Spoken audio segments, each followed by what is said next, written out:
United States, 1857. Even before the Civil War, the country was already divided between two worlds: the northern states, where slavery was increasingly questioned, and the South, which clung to it as the basis of its economy. In the midst of this tension was an ordinary man, marked by chains and humiliations, but with the courage to face not only his owner, but the whole system. His name was Dred Scott. Born slave, he lived for years in free territories, believing that it gave him the right to freedom. And it was with this argument that it began one of the most controversial legal battles in American history. Dred Scott's struggle was not just for his own life. It was for the dignity of all blacks on American soil. But what seemed to be a step towards justice ended in one of the darkest decisions ever made by the Supreme Court of the United States. Stories like this show that slavery is not just about currents, but also in courts and trials. If you believe these memories cannot be forgotten, subscribe to the channel and answer in the comments. For you, Dred Scott was a defeated hero, or a martyr who burned the fight for freedom. The sweet and nauseating smell of burnt tobacco mingled with the penetrating odor of sweat and damp earth, creating a suffocating atmosphere under the scorching sun of Missouri. It was 1830, a year marked by tension between slave and free slave states, and the sound of whips cutting the air echoed as a sinister symphony in the cotton fields. There, between the land of the earth and the shadows of the armed men, was Dred Scott, a young slave with a determined look and shoulders marked by the weight of servitude. Dred was born in 1799 in the plantation of Peterborough, Virginia, one of many places where slave labor was the spine of the economy. From an early age, he learned to fear the sound of the heavy steps of the forefront, whose cruel laugh was more dreadful than his whip. The scars on his back were silent witnesses of a stolen childhood, but they were also marks of silent resistance, a reminder that he was still breathing despite everything. Throughout his life, Dred served different gentlemen, each with his own particular cruelty. From Peterborough, he was sold to John Emerson, a United States Army surgeon who led him from Missouri to Illinois, and then to the territory of Wisconsin, both free states. These displacements planted in Dred a seed of hope, a dangerous and prohibited idea. Freedom could be a reality, not just a distant dream. In free states, Dred experienced temporary freedom, although he was still stuck by the invisible currents of slavery. He observed free men walking the streets of St. Louis, feeling the taste of freedom through their stories, their laughs, their lives that seemed so distant and unreachable. During these trips, he met Harriet Robinson, another slave, with whom he would marry a simple ceremony, uniting his lives in a pact of love and survival. Injustice seemed to be a constant companion in Dred Scott's life. In every corner, he saw the hypocrisy of a nation that preached freedom while maintaining millions of his children in chains. This indignation grew inside it as an uncontrollable fire, and he knew something needed to be done. The decision to fight for his freedom was not easy. It was an act of desperate courage, a leap in the dark that could well lead him to death. When John Emerson passed away, his property, including Dred and his family, was transferred to Emerson's widow. Feeling that he had a chance, Dred decided to seek freedom through the courts, an unthinkable act for a slave. Dred Scott's lawsuit against Irene Emerson was more than a simple dispute for freedom. It was a direct challenge to the system that allowed slavery. He was determined to prove that when living in free states, he and his family should be considered free as well. Over time, his case dragged on the courts, a strenuous battle that tested his courage and determination. Dred Scott's journey was not just a personal struggle, but a symbol of the desire for freedom of all slaves. Each audience, each document presented, every witness that climbed to the bank, was all a step towards an uncertain but necessary future. Dred Scott, with his skin marked by work and his eyes hardened by pain, has become a resistance icon. He challenged not only his situation, but a whole system that underlies inequality. His struggle echoed throughout the country, a cry of justice that could not be silenced. Dred Scott was more than a man. He was the hope of a people, a spark of change that would illuminate the darkness of oppression.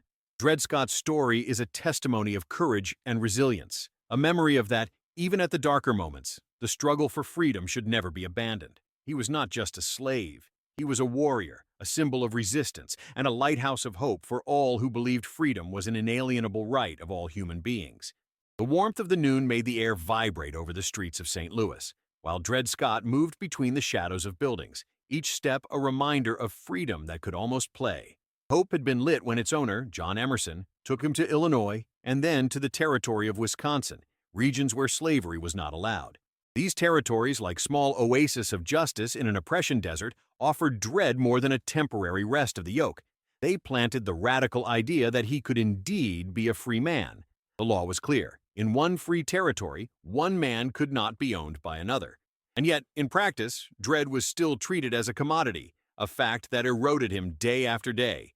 In Illinois, he had felt the breeze of freedom on his face, a wind that carried promises from a world where he could walk without chains, where his daughters could grow without the constant fear of being separated from his family.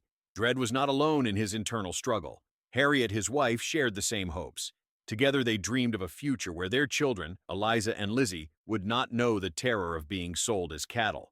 It was Harriet who first whispered in his ear during the dark nights, reminding him that justice was by his side, that the time lived in the free territories should have guaranteed them a new life, away from the southern shadows. The return to Missouri after Emerson's death seemed a nightmare materializing. The widow, Irene Emerson, did not see Dred and her family as more than mere inherited assets, ready to be explored or sold according to her convenience. This forced return to slavery, in a state where they were considered nothing more than property, further inflamed Dred's determination. He began to understand that his struggle was not only in himself, but for all those who were trapped in a system that ignored his humanities. Listening to the stories of other slaves who had obtained freedom through the courts, Dred saw a chance, a small opening on the seemingly impenetrable wall of slavery. Encouraged by friends and allies who believed in the court of his cause, he decided it was time to act. The decision to sue Irene Emerson was, for Dred, a jump to the unknown, an act of resistance that could cost not only his freedom, but also his life. The first steps in the court were like walking on shards of glass. The legal system was a complex beast, designed to protect the interests of the powerful and crush any challenge to their authority. However, Dred was not alone. He had the help of abolitionist lawyers who saw in his case an opportunity to challenge the entire nation. The first trial was a resistance test, with Dred and Harriet being called to witness over the years in the free territories.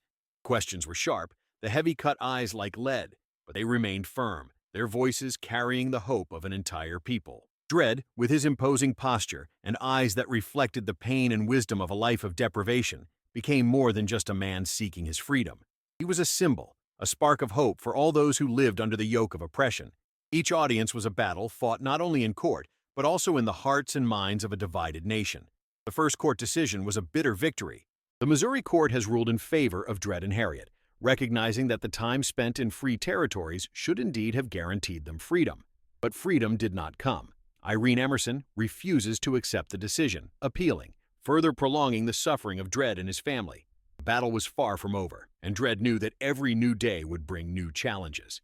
While awaiting the unfolding of the next chapters of his fight, Dred spent nights in clear, reflecting on the impact of his actions. He understood that his battle was not only for his own freedom, but for a greater principle: equality and justice for all. The injustice he faced was just a reflection of the entire system, and he was determined to be the stone that would start an avalanche of change. As time passed, the tension increased. Each postponement, every appeal, was like a sharp blade in Dred's heart, keeping it in an agonizing suspension state. But he would not lose faith. With Harriet by his side, he would continue to fight, certain that his cause was fair, and that one day, freedom would be yours. The muffled sound of steps echoed through the corridors of the court building, a place where so many hopes had already been crushed by the cold hand of the law. In 1846, Dred Scott, with a heavy heart of determination, entered that imposing space, feeling every look that fell upon him as if it were a silent judgment of his boldness. Beside her, Harriet walked with the same dignity, her hands intertwined as an unbreakable link. The act of entering a petition in justice was more than an attempt of freedom. It was a desperate scream against a system that looked unchanging. Dred Scott's case against Irene Emerson was more than a simple request for freedom. It was a direct challenge to the heart of institutionalized oppression. Under the cold lights of the court, he and Harriet became more than individuals seeking justice. They became symbols of resistance to thousands who had no voice. The weight of this responsibility rested on his shoulders, but also gave them strength. Each document presented, every word given in court, was a brick in building a new path, a path they expected to lead them to freedom. The first days of the trial were a whirlwind of complex emotions and legal procedures. Dred lawyers, abolitionists committed to the cause, faced the Herculean task of challenging a structure that has long favored the interests of those who saw human beings only as property. The legal battle was exhaustive, with each argument being meticulously built, every detail of Dred and Harriet's life being dissected in front of strangers. The questions were incisive, designed to undermine the logic of his claim, but also revealed the hypocrisy of a nation that proclaimed freedom as he denied humanity of so many. During the trial, Dred and Harriet were called to testify, their firm voices despite the overwhelming pressure. They told their story with a sincerity that played many of the present. The years experienced in the free territories, Illinois and Wisconsin, were more than mere legal details. These were chapters of a life where freedom had been a tangible possibility, a glimpse of a world where they were not just pieces of an inventory. Harriet, with contained tears, talked about her children, Eliza and Lizzie, and her dreams of a future where they could walk freely, without fear of the currents who had trapped their parents. The days turned into weeks, and the weeks in months. The judicial battle seemed endless, a cycle of frustrated hopes and endless appeals. Each postponement was a blow, proof that justice was still out of reach. However, even when despair threatened to swallow his hopes, Dred remained firm. He knew that his struggle was more than personal. It was a larger cause that echoed throughout the country, inspiring others to question the status quo. The first decision was a mix of victory and disappointment. The Missouri court acknowledged that the time spent in free territories should have guaranteed freedom to Dred and his family. But as in so many times, justice was dodged. Irene Emerson, refusing to accept the decision, appealed, prolonging the agony of the Scott family. The corridors of justice were long and winding, and with each curve a new obstacle emerged. With the case dragging on for over a decade, Dred and Harriet have faced challenges that tested not only their patience, but also their faith in justice.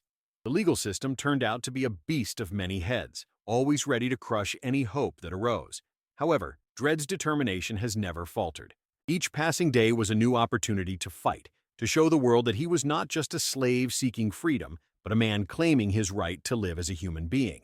The struggle in the courts was not easy, but it served as a powerful reminder that change, though slow and painful, was inevitable. While Dred Scott's case roamed the intricacies of the legal system, he became a symbol of resistance, a lighthouse for all those who believed in a future where freedom would not be just a privilege, but an inalienable right. Even in the face of difficulties, Dred knew he wasn't alone. Supporters from all over the country began to mobilize, recognizing in him the embodiment of courage and resilience. The battle was no longer just a man and his family. It was a struggle for the heart and soul of a nation that urgently needed to confront their own contradictions. Dred Scott's story, marked by pain and perseverance, was not just about the search for freedom. It was about the determination of a man to challenge the impossible, to refuse to accept a destination imposed by others. And while the case continued, he remained an inspiration, a living testimony that true freedom never comes without struggle, and justice, as late as it may be, is an ideal for which it is worth fighting to the end. The Supreme Court building, with its imposing columns and history whispers recorded on the marble walls, rose before Dred Scott as a monument to power and authority. The year was 1857, and the case carrying its name had finally reached the highest court in the nation. Each step toward the entrance seemed to echo through the thick walls of the building, reverberating like the drums of a war that Dred had been living for years. The tension in the air was palpable, an invisible cloak that involved all present on that decisive day. Behind the solid wood doors, the Supreme Court judges were about to decide not only a man's fate, but the fate of an entire nation. The question was not just about Dred Scott and his tireless search for freedom. It was about the future of slavery in the United States, about the fine line between humanity and commodity, about the soul of a country that struggled between its ideals of freedom and the brutal reality of oppression. Dred's eyes were fixed on the court's polished ground as he expected the proceedings to begin. Beside him, Harriet remained firm, a shadow of determination and unshakable support. They had fought for so long, facing a battle that many considered impossible to win. But even in the face of the overwhelming power of the judicial system, the flame of hope remained lit in its hearts. Dred lawyers presented their arguments with surgical precision, each word carefully chosen to pierce the armor of the injustice surrounding the Supreme Court. They argued that the time spent in the free territories of Illinois and Wisconsin had turned Dred and his family into free people, that the Constitution should protect their rights, and that slavery could not be maintained in territories where it was expressly prohibited. Judges, men of severe faces and sharp minds, heard carefully, weighing each word, every evidence, against the background of a divided nation. They knew that the decision they would make would not only affect Dred Scott, but would echo across the country, inflaming passions and divisions that already threatened the fragile union of states. While the arguments unfolded, Dred could not fail to feel the overwhelming presence of the story. He was just a man, a small piece in a much larger game, but he knew that his fight had transcended his own existence. He had become a symbol, a voice for millions they could not speak, a spark of hope in a world wrapped in darkness. When the Supreme Court finally issued its decision, the impact was like an earthquake. The Chief Judge, Roger B. Taney, stated in a cold and relentless tone that Dred Scott had no right to sue in federal courts because, as black, he was not considered a U.S. citizen. The decision was a devastating blow, not just for Dred and his family, but for all those who fought against slavery. The Supreme Court's decision was received with indignation and despair by the abolitionists, who saw in it an endorsement to the expansion of slavery. For Dred, it was a moment of deep sadness and desolation. Years of struggle, hope, resistance, they had culminated in a decision that relegated him again to the condition of property. The freedom he had pursued with such determination now seemed farther than ever. But even in the middle of the darkness, Dred found strength to continue. He knew his fight had not been in vain. The decision of the Supreme Court, although devastating, had lit a fire of resistance that could not be erased. Dred Scott's case became a war cry for the abolitionist movement, an example of how far the system would protect slavery. While Dred and Harriet left the court, the weight of injustice seemed unbearable. But when looking at the faces of his supporters, to those who had gathered to offer solidarity and hope, Dred felt a spark of determination rekindle in his heart. He could have lost his personal battle, but the war for justice and equality was far from over. Dred Scott's story would not end with the Supreme Court's decision. She would become a crucial chapter in the struggle for the abolition of slavery, a vital step toward the freedom he had dreamed so much. And as he walked the streets of St. Louis, under the weight of a decision that seemed unbreakable, Dred knew that his struggle had planted the seeds of an inevitable change, a change that one day would guarantee that no man, woman, or child would have to live under the currents of oppression. In the end, Dred Scott was not just a slave who challenged the Supreme Court. He was a hero who inspired a nation to face his pea roasted and fight for a fairer future. His courage and determination have left an indelible mark in American history, reminding everyone that true freedom is never granted, but conquered through struggle and sacrifice. The air seemed to have been torn from Dred Scott's chest when the Supreme Court's decision was announced. The sound of the words of Chief Judge Roger B. Taney was still reverberated in his ears, each syllable a sentence that echoed by eternity. Blacks, free or enslaved, are not citizens of the United States and therefore have no right to appeal to justice. Those words cut Dred's soul like a dagger, each letter stuck in his heart with the accuracy of a sharp blade. The courtroom was immersed in a sepulchral silence after the sentence. The weight of the verdict fell on the gifts as a cold and oppressive shadow. Dred, with his eyes fixed on the floor, felt as if the world around him was crumbling. Beside him, Harriet squeezed her hand tightly, a silent gesture of support that said more than any word could express. Together they had faced an impossible battle, and now, in the face of that overwhelming defeat, they sought comfort in each other's presence. While Dred absorbed the impact of the decision, his mind was flooded by a torrent of emotions. Anger, sadness, and overwhelming despair intertwined in his heart, every feeling more intense than the previous one. He thought of his children, Eliza and Lizzie, and the future that seemed now darker than ever. The freedom he had dreamed of them, the right to live without chains, had been cruelly torn from his hands. But more than by his own pain, Dred regretted all those who, like him, were stripped of his humanity by a system that saw them only as property. The Supreme Court's decision was not just a personal defeat. It was a condemnation of millions of lives, a brutal reaffirmation of oppression that permeated American society. Outside the court, a crowd had gathered, its faces reflecting the indignation and desolation that now echoed throughout the country. The news of the decision quickly spread, burning hearts and minds throughout the territory. Abolitionists raised their voices in protest, while defenders of slavery saw in the decision a confirmation of their most rooted beliefs. The nation, already divided, seemed about to break in half. For Dred, every face in the crowd was a reminder that his fight had not been in vain. Although the Supreme Court's decision had been a devastating blow, he knew he had lit a flame that could not be erased. His history, his resistance, became symbols of a larger cause, a spark that would continue to burn until justice prevailed. Over the days, the infamous decision of the Supreme Court began to resonate in ways no one could predict. In newspapers, in clandestine meetings, and even in the corridors of power, the discussion about citizenship and the rights of blacks gained strength. Dred Scott's case became a catalyst, a point of ignition that accelerated the march towards the Civil War and, eventually, to the abolition of slavery. For Dred and Harriet, life after the decision was marked by a mixture of hope and resignation. Although they had lost their personal battle, they had become part of something much bigger. The support of friends, abolitionists, and even strangers who sympathized with their cause strengthened their determination to continue fighting for a fairer future. The infamous decision of the Supreme Court, instead of silencing the struggle for freedom, gave him a new strength.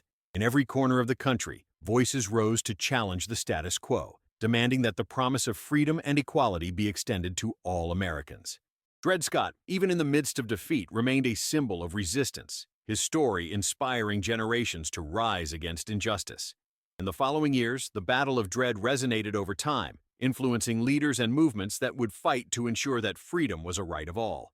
His courage and determination left an indelible mark in history, reminding us that, even in the face of the deepest darkness, the struggle for justice should never be abandoned. Supreme Court's infamous decision may have been one of the darkest moments in American history, but it was also a turning point.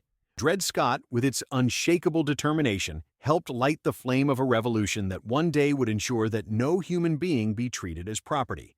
And so, his struggle has become a legend, a testimony that true freedom is never granted, but conquered through strength and sacrifice.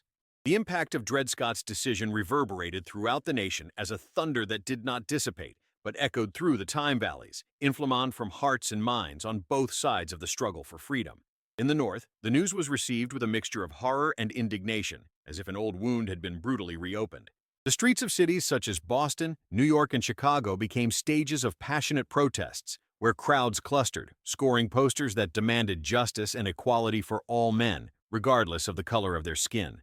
Supreme Court's decision was not just a blow to Dred Scott, but a harmful statement that seemed to codify inequality in the nation's tissue. For many in the North, it symbolized the extent of the power of the slave system, even hinting at the most sacred corridors of justice. In abolitionist newspapers, the decision was described as an act of betrayal to the founding ideals of the United States, a stain in the Constitution that claimed by rectification. However, while rabies boiled in northern cities, the decision also served as a call to arms, a catalyst that galvanizing the abolitionist movement. Leaders like Frederick Douglass, William Lloyd Garrison, and Harriet Tubman raised their voices with renewed fervor, calling all those who opposed slavery to join a struggle that could no longer be postponed. Dred Scott's decision, although devastating, had aroused a collective consciousness that could not be silenced. Behind the scenes of power, Northern politicians fervently debate the implications of the case. For many, the decision represented an inevitable inflection point, an irrevocable step towards the armed conflict. Taney's words echoed as a constant reminder that slavery was not just a matter of morality, but a battle for political and economic control that put the Union's own integrity. Meanwhile, in the South, the decision was celebrated as a victory, a reaffirmation of state rights to maintain their peculiar institutions without interference. Southern planters and politicians saw the decision of the Supreme Court a legitimation of its way of life, a legal shield against the growing abolitionist pressures. However, the celebration was seasoned by a growing sense of siege as the North became increasingly hostile and uncompromising. The country was in a crossroads, increasingly divided between two irreconcilable worlds. On the one hand, the promise of freedom and equality that inspired so many to fight for the abolition of slavery. On the other, one root system that refused to give up its privileges. Dred Scott's decision, far from resolving the issue, further deepened the abyss between the North and South, pushing the nation into the path of civil war. In houses and halls, in churches, and in the streets, the discussion about slavery and the rights of blacks became increasingly intense. Families were divided, broken friendships, while the country prepared for a confrontation that would define its soul. Dred Scott's decision had crystallized the latent tensions, and the war that many now feared seemed inevitable. For Dred Scott and Harriet, life after the decision was marked by a mixture of recognition and sadness. Although they had lost their personal battle, their history had become a powerful symbol of the struggle for freedom. They were often invited to speak of abolitionist meetings, where their voices joined the choir of those who claimed to change. Dred Scott's decision had left an indelible mark in American history, a dark reminder of the injustices that hid under the surface of a free, proclaimed nation.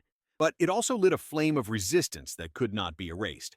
The national impact of the decision was deep and lasting, paving the way for the Civil War and eventually to Amendment 13, which would abolish slavery once and for all. Dred Scott's story was not just a man's, but a nation that struggled to reconcile his ideals with his reality. And while the country was preparing for the conflicts that would come, Dred's courage and determination remained as a lighthouse of hope, reminding everyone that the struggle for justice is never in vain, and that true freedom is an inalienable right that must be conquered and protected with each generation. The wind whistled through the trees of St. Louis, as if Dred Scott's destination was regretted. Shortly had passed since his court struggle had ended, but the scars of that battle were still fresh in his soul. In 1858, the burden of a life of servitude and resistance began to weigh more than ever over his tired shoulders. He had become an emblematic figure in the struggle for freedom, but the personal victory he had longed for remained distant, just a dream that had eluded him until his last days. After the devastating decision of the Supreme Court in an act of unexpected compassion, Henry Taylor Blow, son of his former owner, Peter Blow, decided to take action that would reverberate in Dred's life. Blow, who had become an advocate of the abolitionist cause, bought the freedom from Dred and his family, freeing them from the currents that had imprisoned them for so many years. The irony of that act has not gone unnoticed by Dred. Being released by those who once had it was a bitter turnaround, but still a gesture he could not help but appreciate deeply. Freedom, though late, brought Dred a new perspective on the world around it. Each day passing like a free man was a silent victory, a small personal revolution he shared with Harriet and his daughters. They walked the streets of St. Louis with a newly discovered dignity, their heads erected as if they challenged their own heaven to deny them what was their own right. The city, which so often had been the scene of its fights and suffering, now became a refuge where Dred could finally breathe without the constant weight of oppression. Even in freedom, Dred's combative spirit did not go out. He continued to attend abolitionist meetings, his presence an inspiration to many. The battle he had waged in the courts had become a living legend, a testimony of the strength of a man who had refused to be silenced. He spoke to a passion that set on the burglary of those who heard him, his words echoing as thunders of justice amid the storm of oppression. However, freedom did not come without its own set of challenges. Dred and Harriet faced economic difficulties, as racial discrimination still permeated all aspects of society. The work was scarce for black men, even those who had become symbols of resistance. But Dred, with its unshakable determination, did not allow it to discourage him. He found work as a doorman in a local hotel, a simple job that, though humble, allowed him to support his family with dignity. Dred's health, however, began to decline quickly. Years of difficulties and suffering charged their price, and their body, already weakened by the trials of life, began to succumb. Harriet, always by his side, took care of him with the same love and devotion they had shared throughout his lives. She knew that although Dred's body was failing, her spirit was still strong, a flame that would never go out. On September 17, 1858, Dred Scott gave his last breath. His death was deeply felt by those who knew him, but also for those who had only heard of his struggle. His death was not in vain. She served as a painful reminder of the cost of the struggle for freedom, but also as an inspiration to continue the battle he had begun. Dred's funeral was a moment of reflection and tribute. Friends, abolitionists, and community members gathered to provide their respects to a man who had become much more than a former slave fighting for his freedom. He was a symbol of hope, a hero who had challenged the impossible, and, in his death, had become a legend. The words uttered in his honor echoed throughout the nation, a call so that his fight was not forgotten but continued.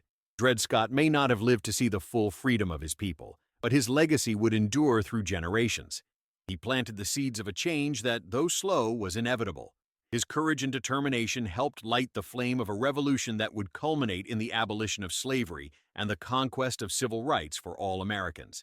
And at each step toward a fairer world, Dred Scott's memory would remain a guiding force, reminding everyone that true freedom is never granted, but conquered with courage, sacrifice, and an unshakable faith in justice. Dred Scott's story did not end with his death, but resonated through the times as a hymn to resistance. He left us a legacy of courage, an inheritance of hope that continues to inspire those who fight for justice, freedom, and equality. And so, as the wind continues to blow through the trees of St. Louis, the legend of Dred Scott remains alive, an eternal symbol of the struggle for human dignity. Dred Scott's legacy, although forged in pain and defeat, became a torch that lit the way to freedom in the United States. The infamous decision of the Supreme Court, instead of silencing the voices that cried for justice, amplified them, transforming Dred's case into a powerful catalyst that accelerated the march to the Civil War. The cold words of the Chief Judge Taney, who denied humanity of Dred, resonated as a brutal awakening to many Americans who had hitherto remained asleep in the shadows of complacency.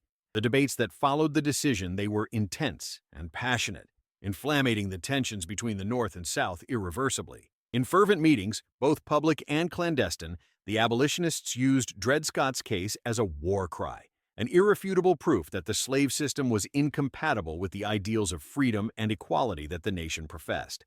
Dred's words, his struggle, and his suffering became flags raised by those who refused to accept injustice as a norm. Dred Scott's influence transcended the legal battlefield and infiltrated the hearts and minds of a generation that was about to face its greatest test. Social and political tension reached a boiling point that would culminate in the election of Abraham Lincoln, whose anti-scravagist platform was a direct response to the provocation represented by the Scott case.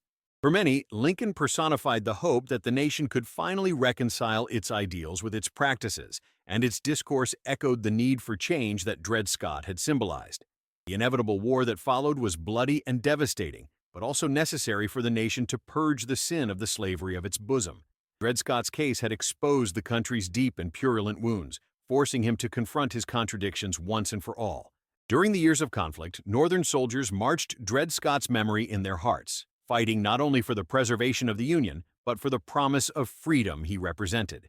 With the end of the Civil War and the ratification of the 13th Amendment, which abolished slavery in 1865, the dream that Dred Scott had persecuted with so much fervor finally began to materialize.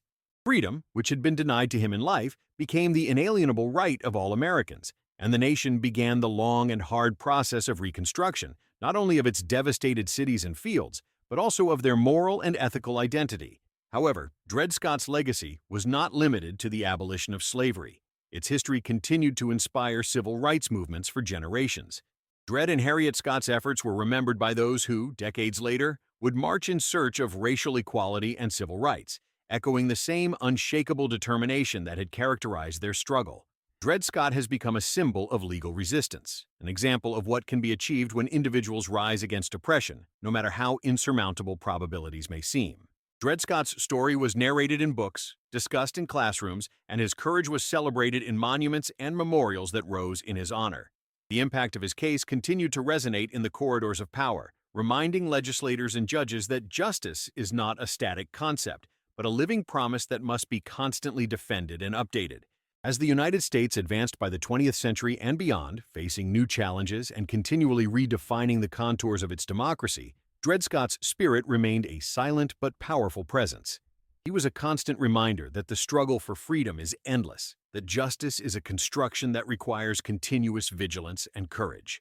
Dred Scott's legacy, forged amid one of the most tumultuous times in American history, has transcended the time and circumstances of his own life, becoming a lighthouse of hope and resistance to all those who believe in human dignity. And so, while the winds of change continue to blow, Dred Scott's story remains alive, an eternal testimony of an individual's power to challenge oppression and change the course of history. In the end, Dred Scott was not just a man who fought for his freedom. He was a pioneer, a visionary whose courage and determination helped shape a future in which freedom and justice could finally be achieved for all.